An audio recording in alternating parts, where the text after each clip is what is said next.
Hello বন্ধুরা, তোমরা সবাই কেমন আছো? আশা করি ভালো আছো। আমিও ভালো আছি। দেখো, আজকে দুপুরের মেনু নিয়ে চলে এসেছি। লাঞ্চ একদম রেডি। তোমাদের সাথে রোজ আমার লাঞ্চের মেনু শেয়ার করতে খুব ভালো লাগে। কী কী রান্না করছি দেখাতে খুব ভালো লাগে।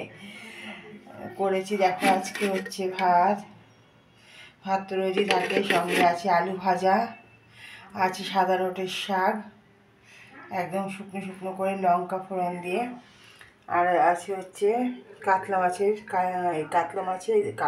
দিয়ে ঢ্যাঁড়স দিয়ে একদম সর্ষে পোস্ত দিয়ে লঙ্কা বেটে ঝাল, একদম গা মাখা। সঙ্গে আছে কাতলা মাছের কালিয়া,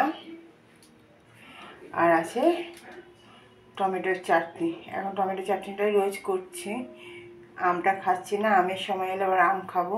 আম সারা বছরই পাওয়া যায়, তবে এখন টমেটোটা বেশি পাওয়া যাচ্ছে না, তাই টমেটো চাটনিই করছি।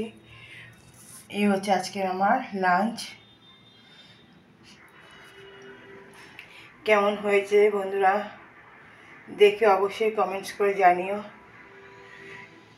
এই ঢ্যাঁড়স দিয়ে কাতলা মাছের ঝাল খুব ভালো লাগে খেতে।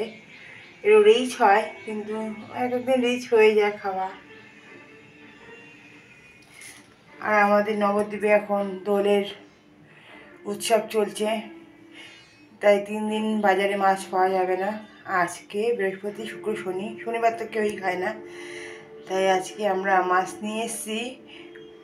যারা ব্যবসাটা তারা একটা বাড়ির ভেতরে সেখানে মাছ কেটে বিক্রি করছিল, সেখান থেকে আনা হয়েছে কাতলা মাছ, সেটাই রান্না করলাম। দেখো চাটনি। যদি আমার রান্না ভালো লেগে থাকে প্লিজ একটা লাইক করে দিও, আর কমেন্টস করে জানিও কেমন হয়েছে সব রান্নাগুলো দেখতে। দেখা হচ্ছে নতুন একটি ব্লগে। ভালো থাকো, সুস্থ থেকো, সাবধানে থেকো সবাই।